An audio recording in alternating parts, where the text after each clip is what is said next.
Today I'm here to talk about the top 10 dark fiction books I've read this year, which will include all the horror and thriller books that I read that were published before 2024. Now, before a lot of you panic, I always get criticisms on these videos that I post them too soon. My apologies, but for the sake of my sanity, I've decided to stagger my end of the year content so that I don't have to film it back to back during the middle of flu season for my family. So I'm going to be starting these videos early. I'm going to be posting my backlist now, and my frontlist videos featuring the new releases will come closer to Christmas. So hopefully you stick around and subscribe. But today I'm going to be talking about all things dark and creepy that were published before, but definitely deserve a lot of love. These are books that I can't stop thinking about, books I can't wait to tell you all about. If that all sounds good, let's get started. At number 10, we have Battle Royale, which is a story of a group of young people, a group of classmates that are taken to be part of this insidious game where they have to go and kill each other in order to be the last one standing, the last one to survive. Of course, this story really inspired so many things that came afterwards, like the Hunger Games, and it's one that I've seen parts of the movie, and honestly, I went to the book wanting to try it out for myself, but I didn't go in with really big expectations. I didn't necessarily think I would like it because my tastes in horror tend to lean, as you will see in this video, a little more towards literary character-driven stories, and so I just thought this was going to be an action-packed slasher, which in some ways it was, but it was also so much more. For me, what really brought the story to life is even though it has so many characters, the author spends a remarkable amount of time really developing each one. They have their personality, a little bit of backstory, and you really get to know them, even if they are eventually, a lot of them, it's not a spoiler, will get knocked off. You get to watch and really care about them and know what's coming. There's a lot of anticipation, and I think the author just does a great job creating that sense of dread. It's a horrific situation, and again, this is the kind of plot I have watched and read before, but it's really great to see where it first originated from, and the original work completely holds up, and I do recommend this one. After reading this book and enjoying it so much, I can let you know right now that next year, as you see my 2025 TBRs, you're going to see a lot more Japanese-inspired thriller and horror books on there, because clearly I need to read more translated books because this one was fantastic. At number 9, we have Apparitions by Adam Pottle, which is a story of a young deaf boy who, at the beginning of the story, this is all the setup, you find out that he was kidnapped by his father years ago. At the beginning of the story, he has escaped and is on the run in the prairies of Saskatchewan. He ends up running towards a center where he meets up with another boy who is also deaf, and through this boy he forms a friendship, they connect, and the story goes on from there. So this is in a way, a coming-of-age story. It definitely has thriller elements with the backstory, the kidnapping, all of that, but it is one that is kind of horror and thriller adjacent, so just keep that in mind, that it's really a character story about this young boy, both his experience coming into the world and really discovering everything that he was sheltered and kept away from, and also his experience being deaf. And so the story is very much layered. It is a beautiful character work. It's interesting, and I really enjoyed the emotional piece to it, the intrigue throughout it all.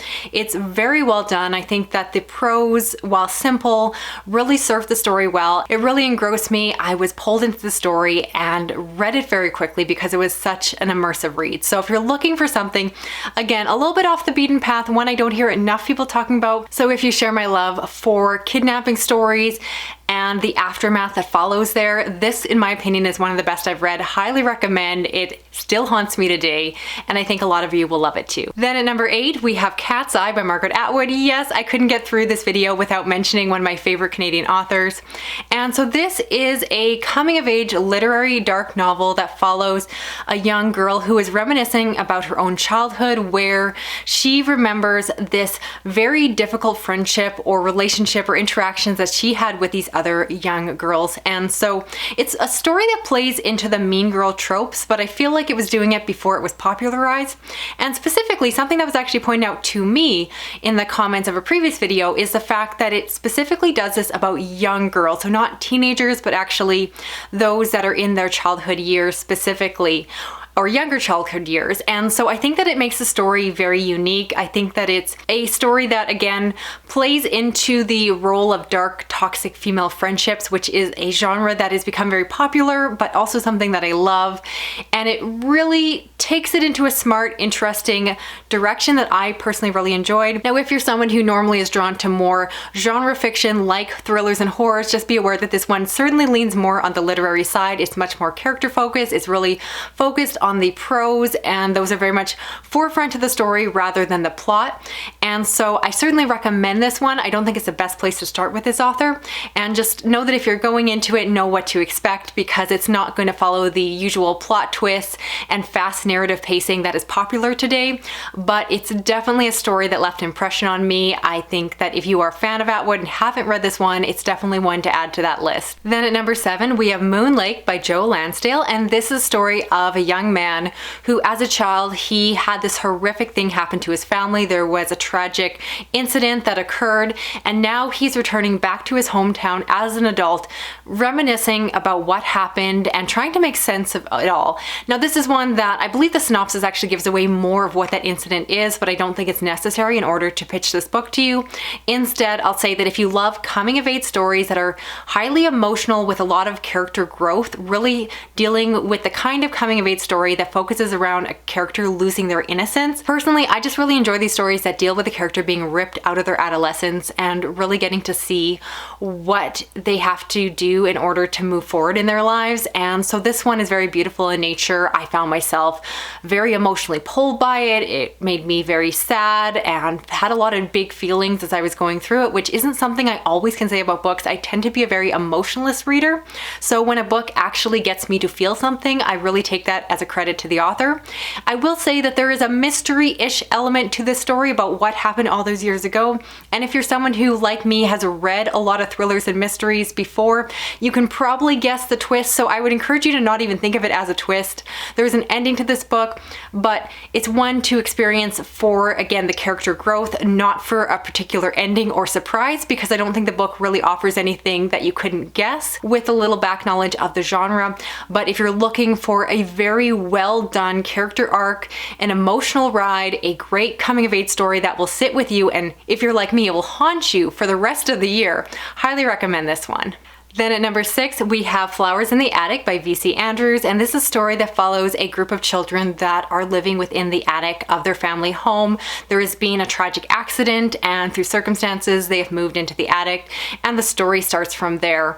This is one that I went into very blind. I talked about it in my Halloween vlog video quite recently, so I'll keep this brief, but this is a story that follows certain tropes that have become very popularized since this book has been written, but I think it's wonderful to see where these tropes got popularized from, where they really came from. It's a book that a lot of people describe as being a book that really messed them up and really surprised them and bothered them. It's a strange narrative, it's uneasy and suspenseful, and again, I think it was really the best experience to go in as blind as possible, which is why I don't want to give you too much here. But if you enjoy a story that deals with messed up families, strange dynamics, and is going to kind of leave you at the edge of your seat as you're trying to figure out what is happening all the way through it, I found this book really intriguing. It does have some messed up moments that I did not need in the book. I don't know why they were there, and so I'm just kind of ignoring them. Otherwise, this book would have to be a bit lower in my rating. But ignoring those strange parts, overall, I think this book was fantastic. It had a good punchy ending, which I really enjoyed, and would highly recommend if you love dark and creepy books and haven't read this vintage classic, you must check it out. It is just a classic for a reason. I understand that a lot of people read this book when they were quite young, and I can't imagine having that introduction to these genres through the lens of this book. It's a weird one, it's strange, it's different, it's unexpected, and I think, again, that if you enjoy the kind of creepy weird books that I do, it's definitely one to check out just simply to know what it's all about. Then breaking into the top 5, we have Bloom by Delilah Dawson. This is a story of a woman who goes to the farmer's market and sees another woman there making these artisan candles and just becomes obsessed with her. And so what follows is, I will say, the romance that ensues, but really this is more of a toxic relationship situation, so keep that all in mind. And you see how that obsession grows. It's a story that is messed up in terms of its content, but is written in a way that is absolutely lovely. I really adore the prose, and because of that, it strangely has a cozy quality to it. I think that in the age where the aesthetics of cozy cottage core have become just hugely prevalent around the internet, I think that this book really plays into that coziness and then strangely can lull the reader into a strange sense of security, and suddenly you realize that this is marked as a horror book for a reason, and you get to see how that all ensues. So I really enjoyed this one. I thought it was lovely and dark, and again, all the things I'm looking for, where you have great characters, enough plot, and then some really great writing that just pulls it all together. It's relatively short, which for me is usually a plus, because I feel like there was no fad in this book, nothing I would edit out. Instead, it starts, it goes, and it gets exactly to the point just when it needs to. So highly recommend this one. I loved it a lot. Then at number 4, we have The Secret History by Donna Tartt. This is a literary dark academia story that follows a group of college students where right at the beginning of the story, it is not a spoiler, they let you know that they have killed one of their fellow classmates. And then everything that you read afterwards is leading up to that event, and you get to find out why that happened, what they did, and then of course what comes after. So this is a story that is very iconic, very beloved. I think most of you have at least heard about it. Again, this is one of these books that I clarify that it's literary, because again, if you typically only read genre thrillers, this one might be a bit slow paced for you. It's very character focused. It really is indulgent when it comes to the prose, but not in a way that I found off-putting. I really enjoyed that. And it's slow, it's dark.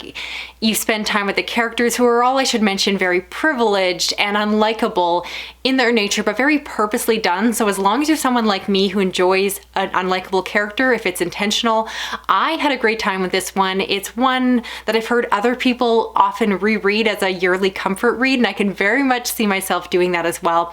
Even as I record this, talking about it here, I would love to just sit down and reread this whole book, because it's a kind of book that I almost think becomes more special the more that you read it, because there is so much to unpack, so much to think about, and these characters are terrible in the best possible way. Then at number 3, we have Lost Souls by Poppy Z. Brite. Now this is a story that follows a group of young individuals that you find out within the story are supernatural creatures. Specifically, it's a story of vampires. And the story or title of the book is called Lost Souls because the entire story really revolves around these young individuals that are very much lost within society. They are struggling not only because of the crippling effects of being these supernatural beasts, but then also all the complications that come with young life. They are meandering, they don't have a direction, they are not headed to the places they're supposed to be, and so we follow them through here. It's a story that, I'll be honest, is very much light in terms of plot. It's not a story to read to watch certain things happen, instead to spend time with the characters. Again, if you like characters that are somewhat unlikable, you're really supposed to care and sympathize with them in places, but they also are characters that swear and do drugs and very much are not these perfect creatures, but instead are messy and dirty and messed up. And I love this book for all those reasons. I thought the prose, again, were beautiful. I've really come to find myself appreciating really nice writing, which was immediately present here. It's a gripping story. I want to say it's meandering, but I don't mean that in a negative way. Instead, it was a story that just took its time, but it did it so well that I never wanted the story to hurry up. I wanted to spend time with the characters. I wanted to know their backstories, everything that they had dealt with, and it's again a messed up story. The characters have really strange backgrounds they're coming from. Terrible things happen within the story. I don't want to shy away from that. If you have content warnings, if you're someone who is leery of creepy, messed up things, this one is one to check out. If you are someone who stays away from certain content or just leery of really messed up, squicky stuff, keep in mind that this book may not be for you. But if you again are open to reading something that pushes the limit, this one does that, and it does it so in a way that you just can't stop reading. You should look away, but you don't, because you just need to know what is going to happen, where the story and the characters specifically are going to end up. So highly recommend this one. It again is one of the most haunting books that I have on this list. Definitely one I'm going to be thinking about for years. Then at number 2, we have Night's Edge by Liz Kiernan. This is the first book in a vampire series that follows a young woman who has a really hard life. She had a difficult upbringing with a difficult mother that really didn't take care of her. And now as a young adult, she is dealing with all the challenges that come with that, on top of the fact that she is also now a vampire. This is one very much in some ways like Lost Souls, that is about a young person struggling with those challenges and then also having vampirism on top of that. This one, once again, is very light in terms of plot. It's much more about the character. You spend a lot of time with them, understanding their motivations, where they're going, the interactions they have with other characters. And it's again one that I would say is not purpley in terms of prose. It is quite simple, but it's done in a way that I personally really like, where the writing is still very intentional, even if it's not flowery. Instead, it gets straight to the point in a way that is biting and edgy, and really, I feel like fits the tone of the story that the author is going for. So this is one that honestly is hard to pitch because of the fact that it's so subtle, so quiet. It appeals to a certain type of reader, but I adored this book when I read it. It was exactly what I was looking for, so satisfying, and really has completely changed my mind on vampire fiction in general. After reading so many great vampire books this year, I think I can no longer say I don't like the genre, because once again, I'm proven that the subgenre has some fantastic books that are definitely up my alley. It's just a matter of finding them because they're definitely there. And this is one, again, if you share my taste in slow, subtle, character-driven stories with great writing, this is one you don't want to miss. And finally, at the #1 spot, the book that nothing could beat is Rainbirds, which is actually a mystery, which is surprising to me. I often say that I read more thrillers and horror, but I allowed myself to just go with my mood and read whatever dark fiction books this year sounded good, and I'm so glad I stumbled upon this one. This one is set in Japan. It follows a young man who receives a call from the police that his older sister has passed away under mysterious circumstances. So she herself is still a young adult, and so it's very strange that she has died at such a young age, and the police are trying to figure out what happened. This young man, of course, is compelled to find answers himself, so he goes to the small town where his sister was living. They have been in contact, they would have phone calls and such, but often, as siblings do as they get older, they talked, but they didn't really talk about the important things, and he realizes that he really knows nothing of her life, who she was hanging out with in the time leading up to her death. So what this story does is explore two different things. So first we have the main mystery of what happened to this young woman as he goes around talking to her co-workers and looking to seek out her friends or other possible relationships she might have had, and trying to solve that mystery there. And then you also have these flashbacks or reminiscent scenes talking about them as children, because they used to be incredibly close. You find out that their parents worked very long hours, and there's a beautiful backstory where the older sister learned how to cook in order to provide her younger brother with some nourishment, so they weren't always going and grabbing food at the local convenience store. And so at the time, she almost took on a motherly role, and they were very close. But then again, the story really explores how people, again, through those adolescent to young adult years, naturally kind of grow apart, even if it's not intentional. And then this young man is dealing with the grief that comes from that. The fact is that for no good reason, he isn't as close to his sister, and because of that, he might never get the answers to what happened. This is one where it does have a resolve to the mystery itself, but really it's a story that is so much more about the characters and their relationships. So I found myself just caring about more of their backstory rather than needing to know a particular answer. I don't think it's the most complex mystery story that is out there. So if you're looking for an incredible locked room whodunit, this one might not scratch that itch. But if you're someone like me who is more drawn to mysteries, because you like the character or relationship component, the mystery of wondering who that person was rather than strictly who did the thing and why are they dead now.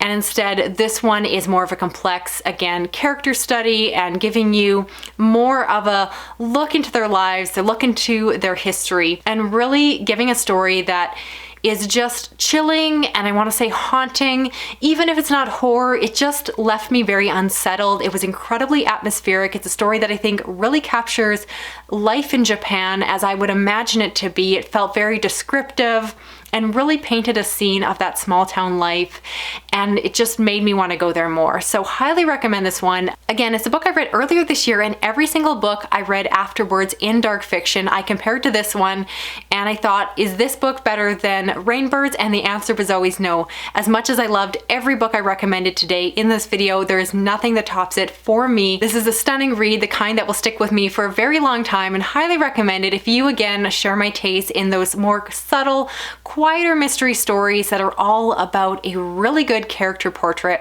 This is one I just cannot stop thinking about. So that's it for this video here. I'd love to know of the books I talked about, which ones are you planning on checking out for yourself? And also in the comments, let me know what is one of your favorite backlist dark fiction reads. I would love to check it out next year if I haven't already. Hopefully you stick around and subscribe. I will have more end of the year content coming all the way towards Christmas, and so lots more videos to come. If you enjoyed this this one. I hope you give it a thumbs up. I hope you drop a comment, even if just a little emoji like a pumpkin, something for Halloween, lets me know you're here. Otherwise, I hope that you stick around, hit that little notification bell. I will talk to you again soon. Okay, bye-bye.